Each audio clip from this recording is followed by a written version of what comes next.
All right, Mr. Williams, 4.3, mission Oh, statement. Mission statement.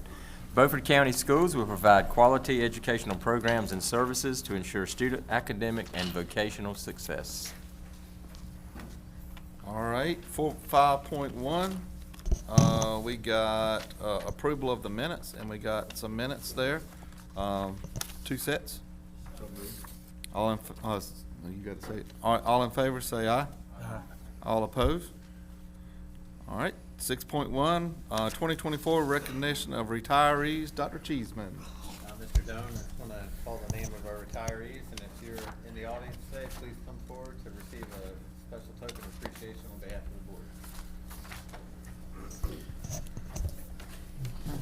the board. Kimberly Arthur, Okay, Mark.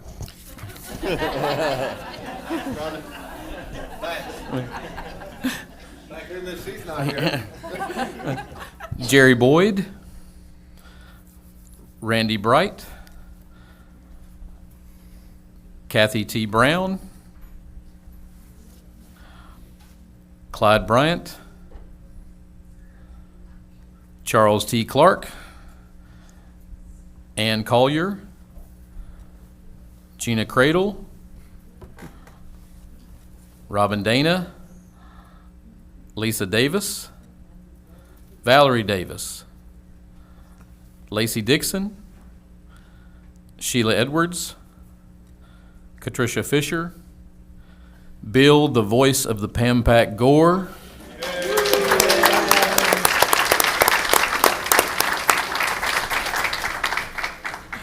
A through F. Congratulations. Thank you, sir.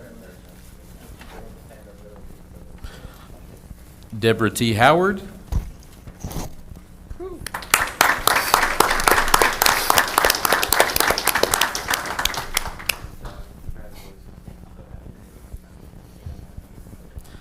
Wilhelmina Jones, Nancy Labarge, Nick Lawrence, Tammy Lewis,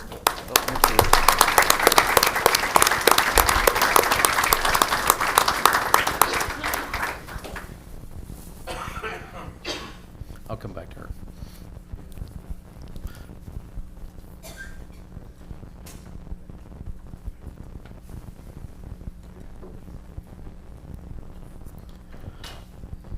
And now Tammy Lewis. Right. Yay. Barbara Moore,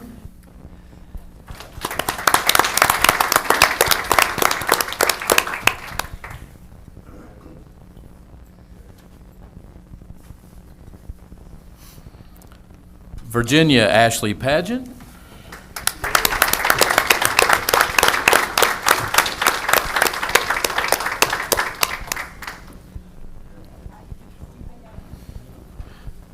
Laurel Palmore, Cindy Schneider,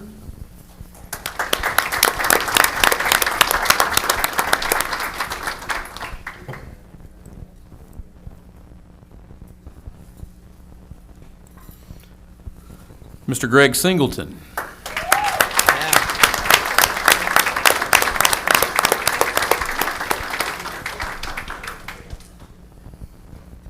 Great to see you, Greg. At my age, it's better be singing to you.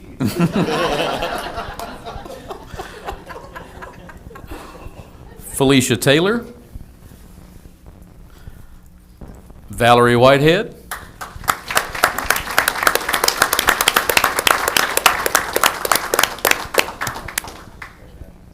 Doug Whitehead,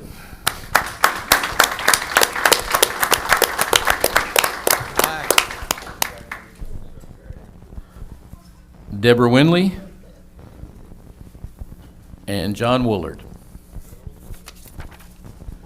Those are our retirees for 23-24.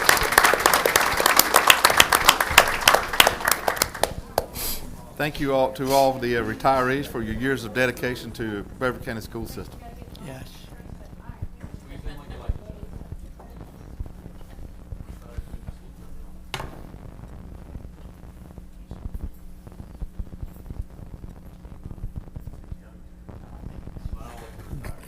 Y'all quit looking so enormously happy about it. I know, I know. Is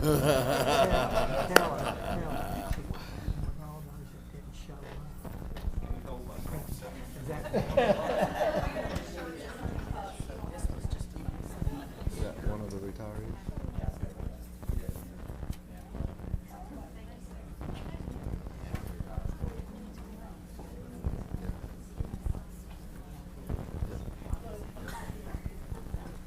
Alrighty, we're gonna stay with the same theme. 6.2, 2024-25 Teacher of the Year recognition.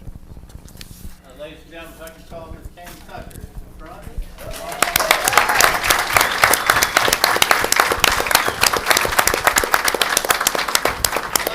Brings her own award back. That's awesome. Oh, yeah. Bring it. Well, actually, for the board, who was not able to make the Teacher of the Year ceremony, and for all of you, we requested that Ms. Tucker come back to the board meeting so we could celebrate her one more time for her accomplishments. And on behalf of the Board of Education, we're so excited that you're the Beaufort County Schools Teacher of the Year. I know you're gonna win regional Teacher of the Year, no pressure. State would be great, whatever you can do. Hope we go further. But Ms. Tucker, sincerely, there is no better person for this honor right now. Congratulations.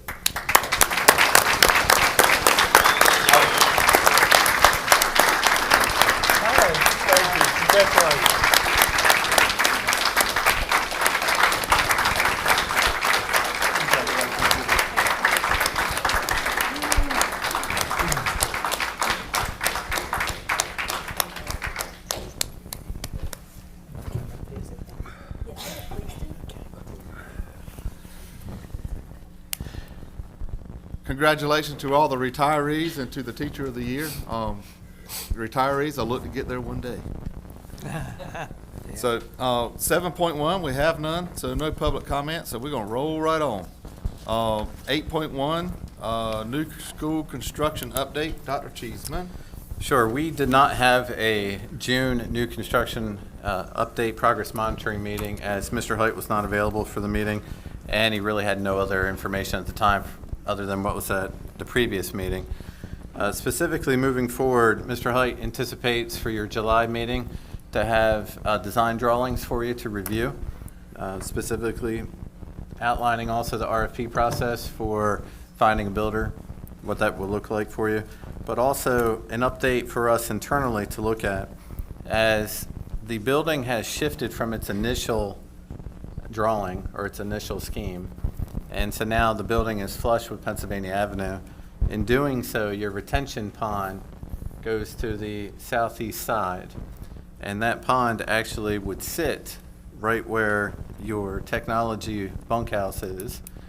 Also, it would sit right where your school nutrition freezer would be. And it would also sit right where your maintenance team would be. And so we are looking at relocating them, and we're trying to relocate them just one time, so we don't have to move them temporarily and then move them again in 2 years. But in terms of timeline, there's a need to move these quickly. So technology needs to move quickly, especially the bunker, because when it does move, then the entire district is down, meaning no internet access, no data access, that type of thing. So we're looking at the pad specifically and the bunker that we can move, possibly by crane, maybe on the same property. But we're also looking at Pod 10 at Eastern, which is 4 large classrooms right now, potentially moving teachers, later in the summer in order to have technology go there. I'm currently working with the principal around whether that's feasible, and if it's not feasible, then what other plan of action could we have? Looking at maintenance, we're looking at our annex, which is right over your shoulder over here, in terms of possibly using maintenance at the annex or possibly using maintenance or relocating maintenance to Building 4, sharing space with Transportation Department, and or possibly looking at the Chuckway Middle School supply area back by the ball fields. And then also with school nutrition, looking at potentially moving some of those offices into Building 4, which is on our campus at the district office, and if needed, temporarily house them in a school, that's centrally located in Washington. And so those are things that we're looking at right now. I understand the need to understand the need to move the bunker just one time, technology. But my question is, for that building to be torn down to make room for the retention pond, does that have to be sooner rather than that? I mean, I don't understand the need to put the retention pond in there when the building's not there yet, when the new building. When they do the erosion control plan, in my history at work, when we're doing. Yeah, I don't understand. When we do substation sites and stuff, and when you do the retention pond, you've got to do the retention pond first, because all the water's got to flow to the retention pond and get off the property. So you have to do the retention pond before you ever break ground? As you're doing, grading and, for the Okay. the All site. right. Well, that It's that a makes state sense. rule, not a, Not a it's a local state rule. regulation. I was not just a- trying to keep not them in a the building Jimmy as Height long as regulation. possible. It's a state regulation. It has to Okay. be there during the construction That's right. process. I got you. The other part of that is Mr. Height anticipates that you're going to see construction in November, latest December, but also you'll see ground movement sometime towards the end of September for, initial grading of the land. And so therefore, we're trying to make change while students are out of school right now, to the Right, best of our right. ability. But Okay. he did give me a deadline that those buildings and relocation had to be done by December. Okay. Any And more that's the questions? update on school construction. Any more questions? So are you, when you say you're looking at all this, does this Yeah. mean you're gonna come up with a plan and come back? On July 18th, or Right. July, whatever our next At the July meeting meeting, is, yeah. the 9th, whatever it is. Whatever it is, okay. Yep. Yep. Moving on down the items. 8.2, Policy 3450. Everybody has an attachment. Dr. Cheeseman. So I'm asking the board to look at policy 3450 as, you may have heard, we had a little bit of a circumstance with it towards the end of the year. And in the policy specifically, this was adopted back in, this was adopted in 2015, 2016. And at the time, there was language on the top of the policy that talked about your data management system. Thank you. Your data management system would specifically be used to determine valedictorian and salutatorian. But at the bottom, and number 7, you see other language specifically talking about valedictorian, salutatorian, class marshals, and graduation honors. And in number 8, you see essentially a point scale to make those determinations. And so I'm asking you to look at this for a first read only. I'm not asking you to have any other voting tonight on anything. But the movement towards this, to make sure there's clarity, is that I would be bringing you in July an update to this policy where number 7 and number 8 essentially disappear. Meaning that you go back to the second paragraph, the second sentence there, and it would say that your valedictorian, salutatorian, class marshals, and graduation honors are determined by the student data management system calculation, which right now we know that to be PowerSchool. Moving forward, we know that to be Infinite Campus. And reason being is that data management system actually considers the weight of courses, whereas the scale down bottom does not.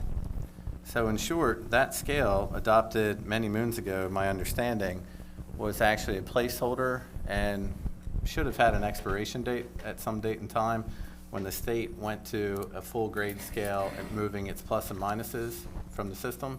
And so a 90's an A and a 100's an A. No longer do you have plus or minus. So I'll be working with your principals and your C&I team over the next 2 weeks to bring additional tiebreaker criteria at the bottom of it, should there be a true tie at the site-based level. But with that, please have conversations with your constituents, have conversations with families, and get their feedback on that, have conversations with your teachers and your administrators as we start working on this. But, When are we officially finished with Power Schools? well, the conversion starts July 1, since we're in cohort 1. Right. And so by next year of 2025, everybody in the state has to be moving forward. So our principals actually had one of their first trainings on it today. Oh, okay. Anybody got any questions about this policy and revision? Well, not a question, Yeah. but can I say something to you about that? Yeah, sure. I understand the changing of this policy. Have you heard or spoke to anyone about the future of valedictorian, salutatorian, as even being something that would continue on into the foreseeable future? because a number, I mean, there's states all across the United States that are dropping this because they feel that our job is to educate students, not rank and sort them. Yeah, so there has been conversations. Some families, some of our own teammates are considering, just really lobbying around cum laude, magna cum laude, to follow suit to the college I was going to circuit. say, there's other ways to Um, recognize students rather Well, than. you get a through- greater volume of students when you do that. Exactly. Okay? Exactly. And so, in short, that would be a Board of Education decision locally as to whether you wanted to make that conversion. But if you did want to make that conversion, then you can always update your policy. And that's what I'm saying. I'm not suggesting that we go into that right now. I just It's a was good curious, has consideration. anybody else heard that other than me? I've had several conversations with people in schools that they feel that's the way we should be looking rather than continuing on with this basically Well, outdated program. At the board's pleasure, I could put a community survey and leave it up for 30 days, ask Okay. parents and community members to respond to that survey in terms of what they favor and feel is most Well, appropriate, and I it's- could bring I like that data back like to that you. idea. It's something to have a conversation about. Yep. I think I like a it. lot I like of the that idea. families that I've talked to are just very confused on how it works. Yeah. Well, That's they're- why they're trying to With clean what up the we policy. have. Yeah, exactly. Yeah. That's why the policy's there, to try to clean it up. Well, a lot of them are concerned too. It's not, I mean, now, understand, I'm all about competition. I believe competition, is great. I'm pretty sure my daughter here tonight, she'll tell you that I'm pretty much competitive and I want to win everything. So I'm not saying we shouldn't have it, Yeah. but in some, in some readings that are out there, publications, it even falls over into the mental health of your students. Yes. It's not a healthy thing by some professionals, not me, some professionals to continue this program. So I would like to at least have the conversation about it. I kind of feel both ways. I do and so too. I would- I'm I not would- weighing in where I'm at. I'm just saying conversation. I would want the persuasion to come from high school teachers and Right. families Right. and principals. And if we decided to change the way we were doing things, I would want it to be not something you would start until a new incoming freshman class. I don't think you change things in the middle of the stream where you've got students that may or may not have been working toward being a valedictorian and salutatorian, and we take that out from, away from them. I'm in agreement with all of that. The decision should be made with a new class, a new slate. That's just I'm just one person, but I would want the input from you all out there who have to deliver that news from within your guidance. Let's get Dr. Cheeseman to run Survey. a survey Yeah. and see I what was happens. going to recommend It's just that, very too. preliminary discussions right now. It was just something to bring That up. was a good idea. All right. We'll move on to 8.3, 2024 NC School Board Association Board Policy Updates from spring. Dr. Cheeseman, everybody has an attachment? And as you may recall, you typically get 2 of these updates from School Board Association each year. However, I'm going to ask that you write down 2 numbers of policies that need your most immediate attention. Policy number 1310, policy 1310, and also policy 3620. And so over the next 30 days, these are 2 policies that the board is going to have to bring some language to. Policy 1310, you'll be asked to actually fill in required language that you decide. And that's actually a link to community services that our families can actually gain through working with the school system and community entities, meaning that we would provide a list of community services in that policy that are active and in real time. So that's a policy that we would have to consistently make sure is updated. And then in policy 3620, it is listed in your draft. There are 3 sections, and there are actually 3 options. And you as a board need to decide which option in that policy you would choose to go with. And that's a decision you make, not me, but a board decision. And so, in short, this policy for everyone in the audience is deciding on how you're addressing participation of homeschool students. and through, in terms of extracurricular activities. And so the 3 different options there will help determine how you address homeschool students moving forward. So one option permits them to participate in anything and everything. A second option reflects the old North Carolina high school athletic rules limiting participation only to duly enrolled homeschool students. And option 3 prohibits participation by any homeschool student. So those are things that you should speak with your constituents about, and also your administrators and teachers and families and all that good stuff. But in 30 days for specifically policy 3620, I would ask for your direction in terms of that policy. Okay? Any more questions? All righty. 8.4, policy 3620, extracurricular activities and students organization. Mr. Mitchell, welcome to the podium. He's going to talk about what, Y'all have an attachment He also. has an add-on to what I just announced. oh, okay. Well, the first is for the first read of, as of late May, the State Board of Education has adopted a new statewide athletic attendance eligibility policy that's going to go into effect the second semester of our upcoming 24-25 school year. And it reads, attendance eligibility will require attendance during at least 85% of the total instructional days in the prior semester.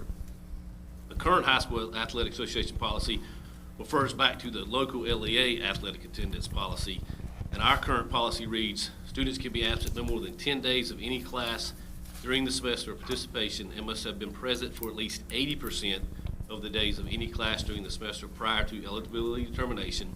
Excused absences will not count against these totals when the coursework is made up. I'm bringing in, to put us in line and on the same page with the upcoming statewide ruling, I'm requesting that we replace the current BCS athletic attendance policy with the new statewide 85% athletic attendance rule. And I just say, start in the upcoming fall semester, because it always goes back one semester. So our spring athletes will go back to our fall attendance. Why are we eliminating excused absences will not count against them? So an excused absence will now count against them? Well, the High School Association, this was a question that I got a great answer from Q Tucker with the High School Association about, because we asked that question. And she said the High School Association looks at absences as absences. They don't look at excused or unexcused, because they're so different in so many different places. Some folks count them, somebody, just the requirements of an unexcused absence is different in other places. So my question is, I get what she says, even though I rarely agree with her. Just because they are telling you that, can we not decide on our own that we are not gonna let excuse? I'm thinking about kids that my son had an appendectomy. Right. And he had to, he And had what the ruling to says stay out, is- but he was allowed to come back because it was excused and participate in his sport. Right. In this policy, he wouldn't have been able to come back and finish his sport. What we do in this, if somebody's greater than 85%, then you go and you have to go back and appeal it. You can appeal it back to the High School Association. There's an And appeal that's when you process. bring in your doctor's notes and your excuses for your excused absences. So we can't do that on the As local long level? as we're stricter The than the appeal has to policy, go to the we state? can. No, you can adopt local level absolutely. policy, yes. And this is why it's a first read It's first read, consideration. that's Right, It's not right. I'm asking just to going vote. ahead, that would be. Absolutely. That would be my holdoff, is I think excused absences don't need to count against you. We have a lot of kids who get injured in a sport, but and if it's at the beginning of a season, by the end of the season, they're able to come back and play. And I don't want to have to ask Raleigh Right. if they can come back. I I'm want telling us how to be long able- Raleigh will take to get back with us. I know, the sport would, the season would be over. That's my only drawback to that, is I don't agree with that statement part of it. Okay. So we'll just come back next. 30 days. 30 days? All right. Thank you. All right, Mr. Mitchell, you're still up. We're going to action items, 9.1? No, 8.5, sorry, I got it still highlighted. 8.5, flag football, Mr. Mitchell. All right. I'm excited to say, in conjunction with the Carolina Panthers and USA Football, as well as Rob Maloney, the Pitt County Athletic Director, and Tim Bennett from Craven County, the Athletic Director there, and myself, we've been working together to bring girls flag football to our high schools in Craven County, Pitt County, and Beaufort County. As of 2021-22, the expansion of girls flag football moved into the North and South Carolina and has been growing ever since. In 21, there were 19 teams, and as of last year, there were 61 teams in the Carolinas. So we're seeing a lot of growth out in the west coast or the western part of the state, but we've got around us, Raleigh's about the closest we've got in Wilmington to us. So we're trying to bring it east for the female athletes. This opportunity is through a grant provided by the Carolina Panthers. The Panthers will provide each high school $2,500 each year until the High School Association has approved the sport for sanctioning. And the $2,500 will cover the cost of uniforms, coaching stipends, game officials, and other needed items. Each high school from all three counties will field one team, which will make up the conference, and the Pitt County schools will make up one division, and Craven County and ourselves will make up the other division. The season will consist of 3 to 4 Saturdays during mid-November through mid-December, and with each team playing 2 to 3 games per Saturday. Washington High School will be the host for Beaufort County, Rose High for Pitt County, and West Craven for Craven County. And we'll play an end-of-year championship tournament prior to our fall semester ending and our exams. Anybody got any questions for Mr. Mitchell on flag football? I think that might be one I need to think about before I even have the questions. They play on Saturdays, Play on Saturdays, and how many games roughly? 2 to 3 a day. 2 to 3 a day, but I mean, how long is that run? Well, it'll be about a 4-week season. And what time of the year is that? It'll happen mid-November to mid-December, which falls in right when our fall sports ends. We'll do tryouts after that season ends and then carry in just to And December. what is the interest level at our high schools on that? Right, when I've talked to ADs and principals, they're very interested. We'll hold an interest level for our kids 1st of August, right when we come back to school. And, but from just talking to folks, everybody's pretty excited about it. Is this gonna be like powder puff football? Is it Washington that they played? It'll be, of course, it'll be flagged, just pull flags. Well, it was flag, powder puff was flag football, but there's no protection. Right. No, it's pretty cool. Yeah, I played, I broke somebody's leg accidentally. No, they'll be covered by If insurance, y'all just like our believe normal that story athletes. accidentally. I didn't know. Somebody fell on her wrong that I might have pushed, but I'm saying, that was 50-some years ago. That's how long we have been playing powder puff football. But I wondered when I first saw that, I said, is there not gonna be any protection for these girls? Because I'm gonna tell you, when you get out there, you're going for it. I Right. mean, and if that worries me. I did not mean, for the record, to break that girl's leg, but it happens because there's no protection. They're trying to win just like they were playing any other sport, and you will do whatever you have to do to get into the end zone. So I guess that, I did get a penalty. But this is a Beaufort County school sport. This would be in our system as a sport, Yes. just like Just our for our others. high schools. And It's not any- shaped, now this is, sport is not sanctioned by the High School I was Association. gonna say, so why are they playing on Saturdays again? That's what I was getting at. That's where everybody, this is just a And- trial And run. any girl from any of our high schools are eligible. That's right. But it would happen at Washington. Right, the North game. side will fill a team, south side will fill a team, Washington will fill a team, and then we'll just play at one site. Okay. So you're Because gonna- you're trying to play everybody at So one you're site. gonna come back to us when? I mean, this is not an action item. Are you coming back to us with something? No. No? I mean, Just for information. This is just for information only. Okay, then. Well, it's no money out of pocket. I get all of that, TW. Temper's playing for it. Everything's not about money. I know. Okay. All right. Moving over to action items. Still up, Mr. Mitchell. New sport at Northside High School. all right, Northside is requesting to add a women's golf team for the fall. They're asking you guys to fund the travel and the coaching stipend of $1,075. They'll play at the Washington Yacht and Country Club. Equipment will be provided by Northside and the athletes themselves. Travel will be activity bus conference. They'll play in the Coastal Plains Conference with East Carteret and Pamlico, as well as pick up some non-conference with Washington. And coach will be Jared Adams, and proven interest was 6 players in the spring for the fall. Would we have money to cover that with our budget this year, being as it is? Ms. Lewis? So that's covered. Move approval. Second. All in favor, say aye. Aye. All opposed? Keith, All right. why aren't they gonna play at Bayview? They play all their matches at the country club. Oh. I just want to go Bayview's a little closer. Thank you, Keith. 9.2, SRO MOU have an attachment. Dr. Cheeseman. So the Board of Education voted upon this at the last meeting and approved what was presented. However, the sheriff has asked to add in a few extra words. So if you can turn to page 3, section 8, duty hours under letter A. What is highlighted is what has been asked to be inserted just to avoid any confusion and create clarification to conversations that may have been had with his team afterwards. But for the audience, letter A states that SROs will provide law enforcement services during the entire school day as set forth by Beaufort County Schools. The sheriff would like you to include while students are in session. So SROs will provide law enforcement services while students are in session during the entire school day as set forth by Beaufort County Schools, including each professional teacher workday. And so what that means is when you have teachers on campus for mandatory workdays, not optional workdays. So when it is mandatory and the teacher is supposed to be there engaged in professional development, we do have families still come on campus to work with teachers, work with counselors, be there for sports.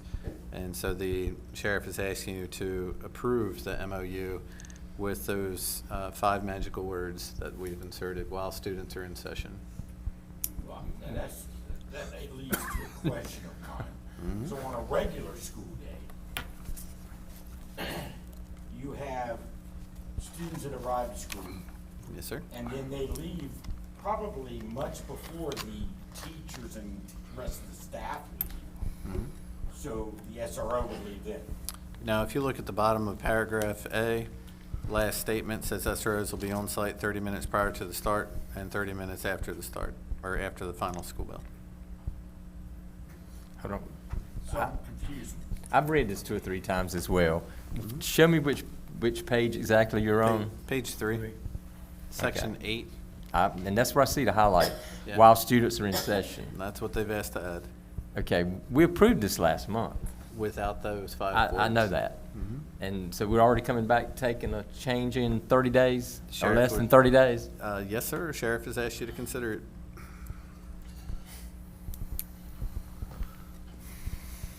Not something you have to act on tonight if you'd like to table it and have a greater conversation. Well, I'll back out now and let you finish answering the other Terry's question, because I didn't get the full answer on that one I'm just either. not understanding the need for it. If they're gonna leave 30 minutes after the final bell of a day, This sounds restrictive. That sounds Yeah, restrictive. what is the- More restrictive.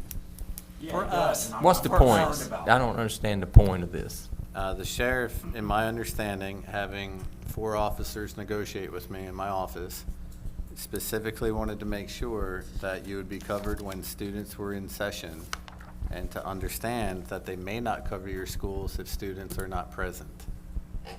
What about the teachers? What about staff that's there? Are we saying that they're saying that they're not going to be protected? They're going to be gone? No, you said they were going to be protected. You It said they says would it be there. there on professional work days. The Sitting right entire there. workday. Which is means, professional which work means, days. I get it, but that's days that the students aren't there. Yep. So why are we putting in another paragraph when students are there? I'm more worried about the days that the students are. I was going to at school, say, I think right? Terry's point is 30 minutes after the students leave, teachers are still there. What I've heard Well, from. the- Most a teachers little don't bit leave I've till heard 4 o'clock, is that right? From teachers and admins. You're not. I Sorry. don't think anybody has trouble hearing me. I know, but just for the public. All right. But I mean, it sounds like, I mean, because I've heard it a few times from instructors that the problems happen after the kids go to school. I mean, after they leave for the day. That's when you'll have someone angry coming at the school.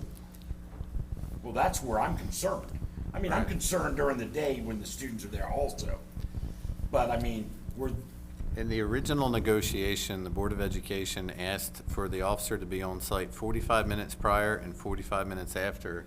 The sheriff responded in negotiation that that would put the officer into overtime, meaning that their funding would be an issue that they would then have to go back to the commissioners and ask for.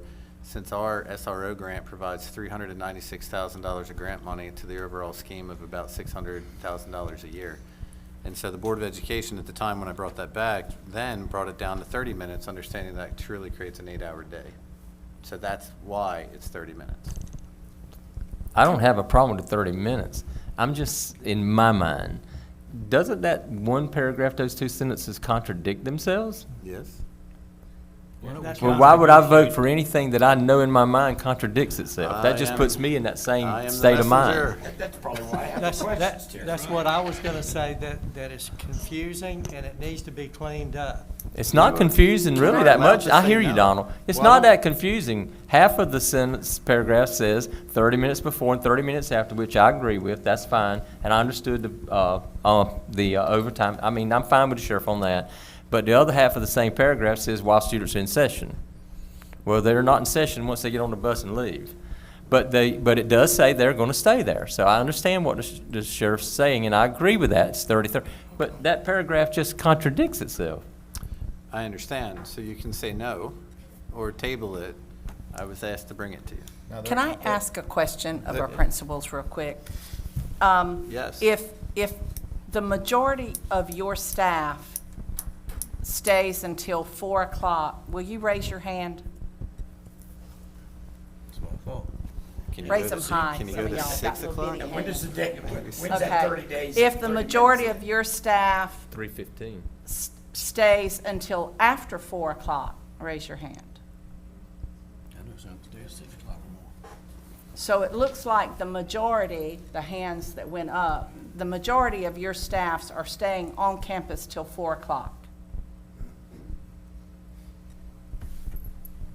But a lot of our schools are letting out at 2:40 and 2:41, quarter to, various times. Right. So the 30 minutes is done expired anyway before the 4 o'clock. See, that's why I was trying to, because I know a lot of campuses where a lot of your teachers are either having a meeting or they're collaborating with their team, and they tend to stay on campus. And this has nothing to do with extracurricular or athletics. This is your faculty. If most of them are staying on campus till 4 o'clock, I would prefer this verbiage say till 4 o'clock. But we're gonna throw them in the overtime. Yeah, that would throw me. That's the overtime. And our staff. Then we're is- not protecting our teachers, because staff as is- Terry Draper just said, the majority of your angry people come in after school because their student has called or gone home and said, Mr. Walcott wrote me up for ISS. I'm picking on Damon because he can take it. He does that a lot. And so that's just my concern. I hope it's a frivolous concern, but I would like them protected until a finite time so that they know as a staff, you got an angry parent coming in, there's somebody on that campus that has your back until 4 o'clock. Get rid of that angry parent before 4 I o'clock. thought we went But 30 we've minutes already- prior and 30 minutes after Yes. because we had staggered bell times and we couldn't define that time Yeah. because we would have 12 different schools Yeah. of bell times. And you were keeping him to his 8 hours so he wouldn't Yeah, have to keeping pay. him to 8 hours. So the county wouldn't have to pay overtime. Yeah. I mean, Okay. so, but anyway. You tell me what you want to do. You want to table it? You want to get it fixed? You want to send Dr. Cheeseman back to the table? Y'all, it's the board's discretion. I don't think they're gonna keep, I don't think they're gonna change their mind. I think, Mr. Chairman, I think that we should ask Dr. Cheeseman to go back and have Yes. a conversation with him. If Yes, he ma'am. has, if he has to go back to the county commissioners because of overtime, then let him handle that. okay? So would you make a motion to table this and come back in July? I move that we would, move it until Dr. Cheeseman come back. to the next I second meeting. Ms. Booth on that. All right, all in favor say aye. All opposed? Thank you. I still have a question. Sure. I still have a question. Because I agree with Ms. Booth. But, I mean, read the sentence. I've sat here and read it a dozen times now, without the highlighted and with the highlighted, and then the rest of the paragraph, okay? Now, I'm not an English guy, but this doesn't make any sense. So I'd really like to understand what's the purpose behind them wanting to add this? My question would be when I saw this Sheriff Hammonds, and he's worked with us, he's done outstanding. is what is the difference between 30 minutes before and after and while students are in session, and why does it need to be in the same paragraph? Right, exactly. I mean, they have a It's- thought. it needs for to wanting be- Put that in there, and I want to know what that. Right, thought is. that needs to be either or, right, Terry? Right. Doesn't need to be both in the same sentence. Right. Dr. Cheeseman, did they explain that to you in your meeting? It didn't come through a meeting, meaning when the 4 officers came to negotiate with me, including the sheriff, the result of that negotiation is what I brought back to you. This came by phone call, asking for these 5 words to be considered by the board, knowing that you've already voted on the previous document. Well, you must be one tough negotiator if it took 4 people to negotiate with you. Thank you. people have I done. mean, that's, and if it means that we have to ask Sheriff Hammond and the other 3 to come back, that's what we'll do. But I think it's a lot of money. It is for the safety and security of our staff and our students, and it has to be as right as it can be. Nothing's perfect. There's got to be a little give and take, but this is, I'm with Draper on this. I don't understand it, that's all. It's a simple, I don't understand it. We've already got it tabled to next meeting, Thank you. next month. Thank you, sir. 9.3, contract approval for Robertson Cab Company, Assistant Superintendent Mr. Doan. You have an attachment. Yes, sir. We have partnered with Robertson Cab Company in the past. There are times when we have provided specialized transportation for EC students, homeless students. Mr. Robertson has an annual contract with us, and I'd just like to ask the board's approval to re-up it again for the 24-25 school year. Can I ask one question on this one? Sure. Go ahead, Donald's first. Got a motion? Yes. Got a second, and I'll ask, all right? Go ahead. The only question was, I realize we do this because I understand the circumstances that we use them. Yes, sir. Is this the cost that it's always been for us, up to 200,000? No, but this year, we spent $65,000. Right. But we never But we know leave from a year to limit. year how much it will be, so. No, my question was, is the contract this year, the limit in this contract the same as what the limit was last year? Yes, sir. Okay, that's all I wanted to Yeah. know. I've got a question. Roughly, and I know it has to be roughly, how many children with disabilities do we serve with this service? I'm gonna say, I would have to give them back to you on that because I have them grouped with some of our homeless students who aren't necessarily students with disabilities, Yeah, but I'm curious they're about homeless. all 3 categories. Gotcha. I can get you some more detailed Okay, information. appreciate that. Yes, sir.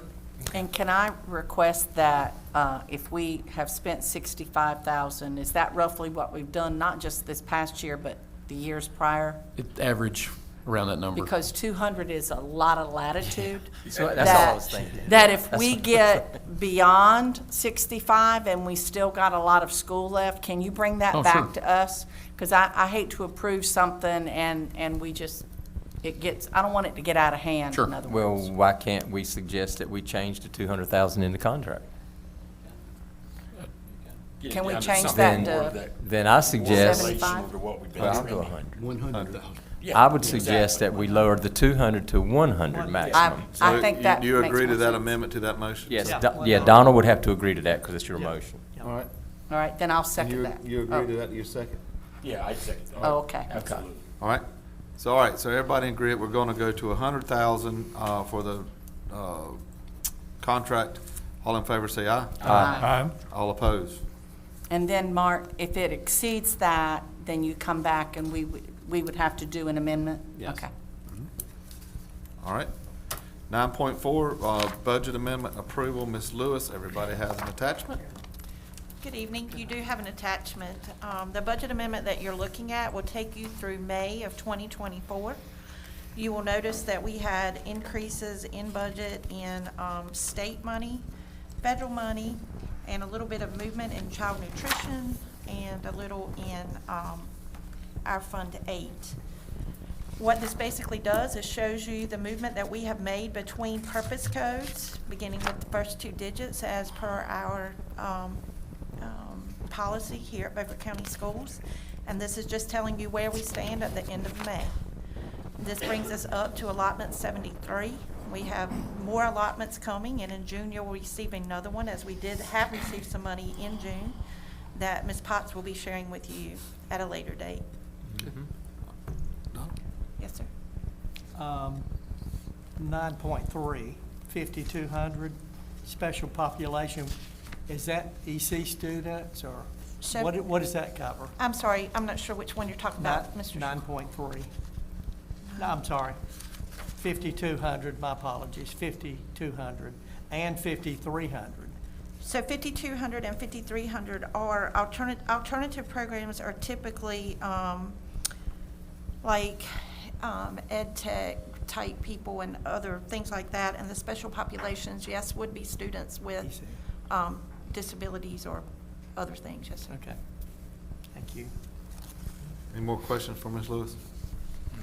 This On the one, motion to approve? yeah, this one I understand. I'll make a motion to approve. Second. All in favor, say aye. Aye. Thank you. Opposed? Thank you, Ms. Lewis.